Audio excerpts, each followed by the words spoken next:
రాఘవన్ గారు, దీపానికి సంబంధించి ఇప్పుడు ఆధునిక పరంగా ఏమైనా సందేశం ఉందంటారా? అధర్వణ వేద మంత్రానికి జ్ఞానపీఠ అవార్డు పుచ్చుకున్న నారాయణ రెడ్డి గారు 70 ప్రాంతాల్లో చిన్న గేయంలో రాశారు. ఒంటరి దీపం అని. చీకటిలా తాండవించి లోకానికి మసిపూయడం కన్నా ప్రమిదలో కట్టుబడి పసిడి వెలుగులు అందించడం మిన్నా అని చెప్పి, దీపంలో ఉన్న ప్రత్యేకతది. ఒక ప్రమిదలో కట్టుబడుతోంది. ఈ మనమందరం ఒక సాంప్రదాయానికి కట్టుబడి ఉండాలి. అయ్యో దీనికి అంకితం అయిపోయి దీంట్లో ఉండిపోయాం అనుకోకండి. ఇక్కడ ఉండి వెలుతురివ్వగలరు. ఎప్పుడైతే దాటారో చీకటిలో తాండవించడం అవుతుంది, మసిపోయడం అవుతుంది. ఎంత అందమైన ప్రక్రియలో చెప్పారు. ఇది ఆళ్వార్లు చెప్తారు. భగవంతుడా, ఈ భూమండలం అంతా ఒక ప్రమిద చేస్తానయ్యా, 7 సముద్రాలు నేతిగా మారుస్తానయ్యా, నా హృదయాన్ని దీపంగా పెడతాను స్వామి అన్నారు ఆళ్వార్లు. అదిగో ఆ భావాన్ని ఆయన ఎంత అందంగా చెప్పారు. ఇది స్త్రీలకి వర్తిస్తుంది, పురుషులకి వర్తిస్తుంది, అందరికీ కూడా. అంటే మనం ఏర్పరచుకున్న కొన్ని కట్టుబాట్లలో మనం ఉందాము. ఉండి అక్కడ ఉంటూ స్నేహభావంతో, స్నేహం అంటే నెయ్యి కదా, దానితో ఉండి ఆ దీపాన్ని వెలిగిద్దాము, లోకానికి కాంతినిద్దాం. అందుకని చెప్పే 4 రోడ్లు కలిసే చోట, పాతకాలపు చెట్ల దగ్గర, దేవాయతనాల్లో, ఇళ్ల ముందు, అందరి చీకటి చోట ఉన్న చోట దీపాలు వెలిగించమని మనకి తులాపురాణం అన్నది 32 రకాల దీపాలు చెప్పింది. ఎన్ని దీపాలు వెలిగిస్తే అంత మంచిది అని చెప్పి అది మనకిచ్చిన సందేశం. ఓకే అండి. శర్మ గారు, ఈ మాసంలో మహాదేవుడికి అభిషేకాలు చేస్తే మనకు వచ్చేటువంటి పుణ్యఫలం ఎలా ఉంటుందంటారు? ఎప్పుడైనా అభిషేకంకి కూడా ప్రధాన ప్రయోజనం, అవాంతర ప్రయోజనం. ఎప్పుడు ఏ అనుష్ఠానంగా 2 రకాల ప్రయోజనాలు ఉంటాయి. దానివల్ల వచ్చే ప్రధాన ప్రయోజనము, దానితో పాటు కలిసి వచ్చే మరికొన్ని ప్రయోజనాలు. అభిషేకాత్ ఆత్మశుద్ధి, ఇది శాస్త్రం చెప్తున్నది. అభిషేకం యొక్క ప్రయోజనం ఏంటంటే చిత్తశుద్ధి కలగడం అనేటువంటిది. దీనితో పాటు ఇతర ప్రయోజనాలు చెప్తూ ఉంటే వేసిన ద్రవ్యము ప్రకారంగా ఫలితాన్ని చెప్తున్నారు. క్షీరాది సాత్వికమైనటువంటి వస్తువుల్ని అంటే పంచగవ్యములతో అభిషేకం చేస్తే అది సర్వపాపహరణం అనేది మొదట చేస్తున్నది. ఆడ తర్వాత అభీష్ట సిద్ధిని కలిగిస్తుంది. ఇక చందనము మొదలైన వాటితో అభిషేకం చేస్తే మంగళం కలిగిస్తున్నది. భస్మంతో అభిషేకం చేస్తే అది మోక్షానికి కావలసినటువంటి పారమార్థిక జ్ఞానాన్ని ఇస్తున్నది అని అభిషేకం చెప్తూ ఉన్నారు. అయితే కార్తీక మాసం ఇటు శివాభిషేకాలకు ఎంత ప్రాధాన్యం ఉన్నదో విష్ణువర్చనలకు అంత ప్రాముఖ్యం ఉన్నది. ఇది నిరంతరాయంగా మనం చేస్తున్న ఆచారాల వల్ల వచ్చినది. అయితే కార్తీకం శివునిదని, ధనుర్మాసం విష్ణువుదని ఒక మాట లోకంలో ఉన్నది. కానీ కార్తీక మాసం మన శివుడిని ఎంత అనుకుంటున్నామో విష్ణువుకి అంత ప్రాధాన్యం ఉన్నది. ఇది ప్రధానంగా గోవర్ధన వ్రతంతో మొదలవుతుంది కార్తీక శుద్ధ పాడ్యమి. అక్కడ నుంచి చేస్తున్నదంతా కృష్ణారాధనే. పైగా కార్తీక దామోదర అని ప్రత్యేకించి అంటున్నాం. ఎందువల్ల అంటే నారాయణుడికి 24 పేర్లు ఉన్నాయి. అందులో 12 మనం చూసినట్లయితే మార్గశీర్ష మాసం ఏకాదశి నాడు ఏకాదశి వ్రతం చేసేవారు అప్పుడు ప్రారంభం చేస్తారట. అక్కడ నుంచి 12 మాసములు పూర్తి చేయాలి. అప్పుడు సరిగ్గా 12వ మాసం కార్తీక మాసం అవుతున్నది.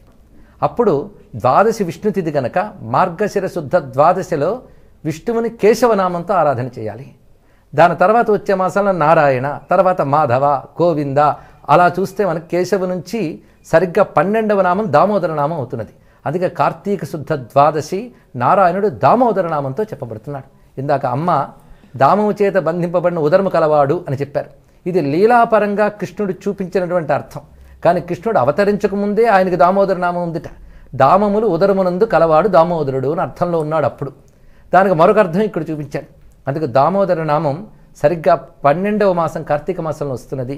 అందుకు దీనికి ఏకాదశి వ్రతం యొక్క ఉద్యాపన మాసంగా చెప్తున్నారు కనుక దీనికి దామోదర మాసం అని కూడా చెప్పడం జరిగింది. అదేవిధంగా మార్గశీర్షంలో శివునికి కేశవునికి ఉభయులకి ప్రాధాన్యం ఉన్నది. సాధారణంగా ధనుర్మాసం తిరుప్పావై గానం అని మాత్రమే మనకు తెలుసు. ఇంకొక ప్రత్యేకత కూడా ఉన్నది. అదే సమయంలో శైవాలయాల్లో అదే తమిళనాట తిరువెంబావై అని మాణిక్యవాచకుడు చెప్పినది అదే ఉషక్కాలంలో చేస్తారు. మహానుభావుడు జ్ఞాన సంబంధర్, వాళ్ళ తండ్రి, వారందరూ కూడా ఉషక్కాలంలో శివారాధన చూపించారు.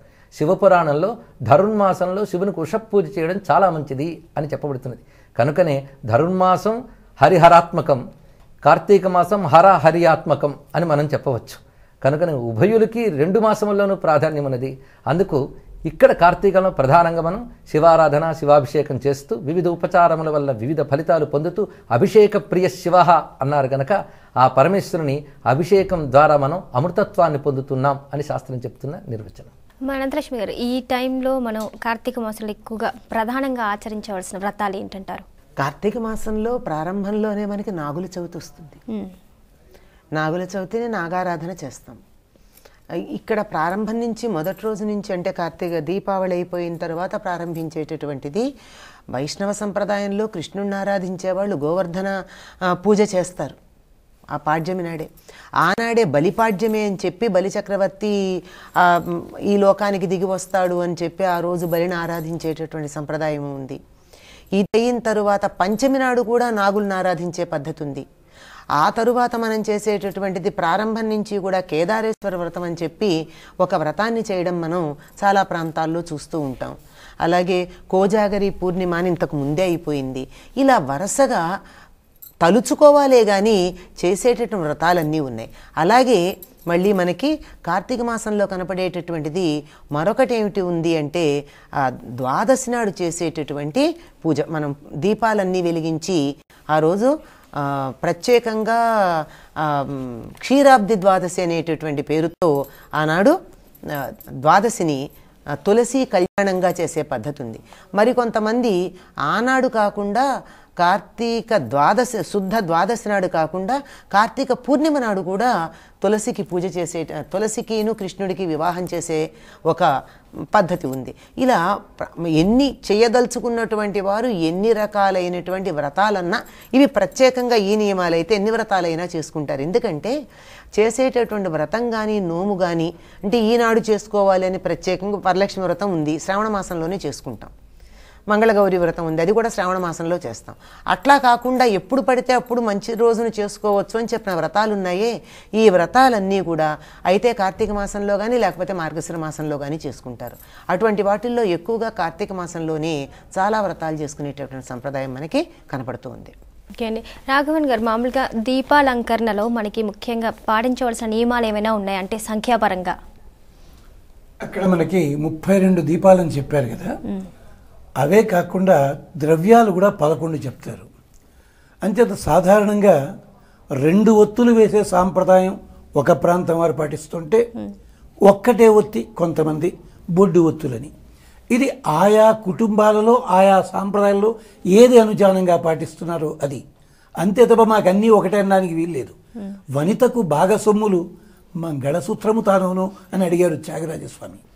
అంటే ఏ దేవత గొప్ప ఏ దీపం గొప్ప అని కాదు, మీ కులాచారము ఆచారం ప్రకారం ఏది ఉందో అది మంగళసూత్రం లాంటిది, మిగిలినవన్నీ అలంకారాలే, అన్ని బంగారం అని అనకండి.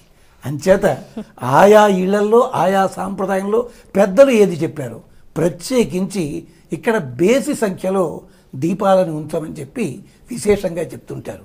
అంటే 5 కానీ 7 కానీ ఇవన్నీ కూడా. ఎంచేత ఆ దీపం వల్ల ప్రత్యేకించి మనకి రేపొద్దున ఆకాశ దీపం అని పెడతారు, రేపొద్దున యమదీపం అని పెడతారు దీపావళి తర్వాత. ఇవన్నీ ఎందుకుట, కార్తీక మాసం వస్తుంది అనేసరికి బలిచక్రవర్తితో పాటు పితృదేవతలకు ఎందుకు దిగుతారట. పాత చోటు కదా, వదలబుద్ధి కాదు, వెనక్కి వెళ్ళడానికి నిలబడుతుంది. అంచేత ఈ దీపాల వల్ల వాళ్ళకి మార్గదర్శనం జరుగుతుంది అంటారు కంచి పరమాచార్యుల వారు తులాపురాణాన్ని చెప్తూ. ఈ విశేషాన్ని చాలా అద్భుతంగా చెప్పారని పెద్దలు చెప్తారు.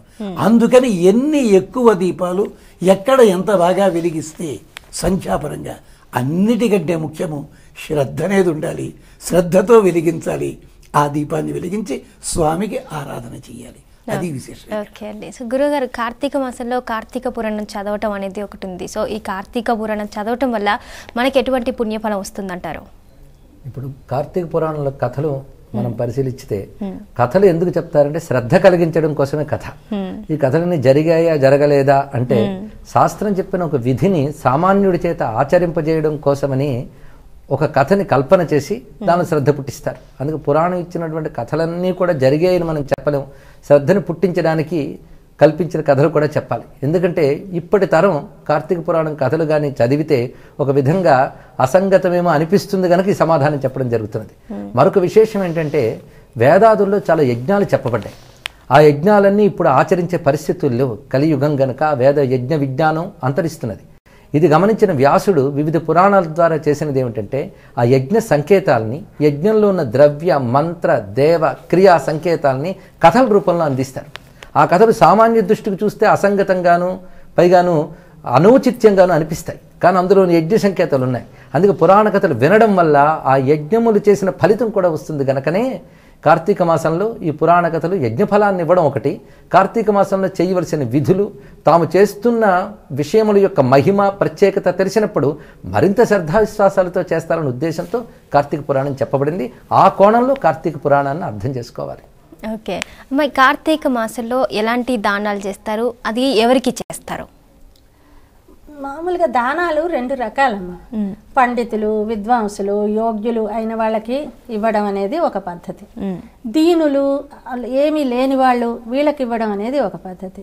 రెండూ కూడా అవసరమైనవే. అయితే యోగ్యులకు ఎందుకు ఇవ్వడం అంటే, వాళ్ళ కుటుంబ భారాన్ని వాళ్ళు నిర్వహించుకుంటూ వాళ్ళ పూచి అంతా వాళ్ళు పడుతూ ఉంటే మరి వాళ్ళు సమాజానికి ఒక ఉన్నతమైన స్థితికి తీసుకెళ్లేటటువంటి పది వాళ్ళది. వాళ్ళ పాండిత్య బలంతో, వాళ్ళకు ఉన్నటువంటి ఆ వాచా శక్తితో మనందరినీ బయటికి తీసుకెళ్ళాలి. వాళ్ళు ఎంతసేపు వాళ్ళ ఇంట్లో విషయాలే వాళ్ళు చూసుకోవాల్సిన అవసరం వస్తే వాళ్ళు ఆ పని చెయ్యలేరు. కనుక అటువంటి మహాపురుషులకి దానం చేసినందువల్ల మనకి చాలా ఉపయోగం ఉంటుంది అని అంటారు. అయితే ఇంకా దీనులు ఉన్నారు.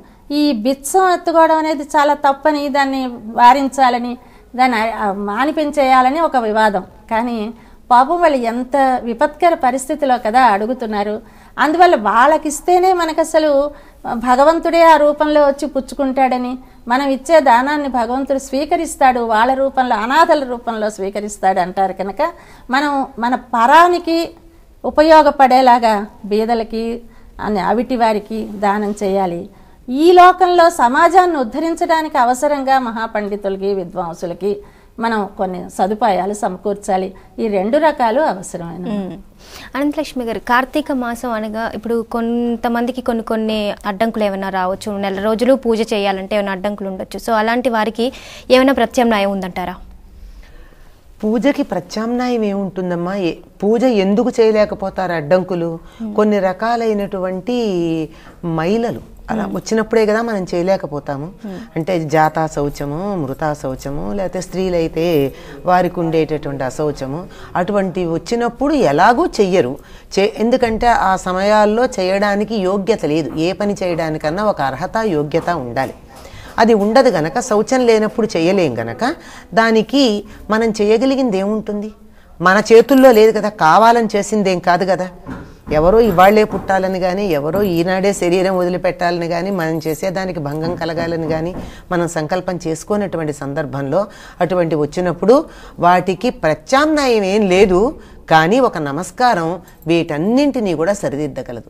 మామూలు పూజ చేసినప్పుడే అనుకుంటాం మంత్రహీనం, క్రియాహీనం, భక్తిహీనం, మహేశ్వరి, మహేశ్వర, జనార్దన మన నచ్చిన దైవం, యత్పూజితం మయా దేవ పరిపూర్ణం తదస్తుతి అని ఆయనే ప్రార్థిస్తున్నాం, పూర్తి చేయవయ్యా అని.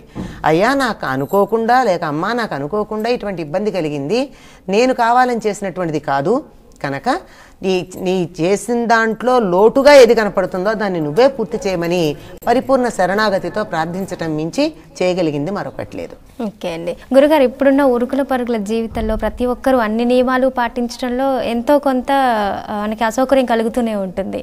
ఇప్పుడున్న ఇదంతా ఆధునిక జీవితంలో మనం ఎలా దాన్ని ఇంప్లిమెంట్ చేసుకోవటం, మనకి ఆ పుణ్యం మనం సంపాదించుకోవటం అనేది ఎలా? ఇప్పుడు ఎప్పుడైనా సరే మనసు ఉంటే మార్గం ఉంటుందమ్మా.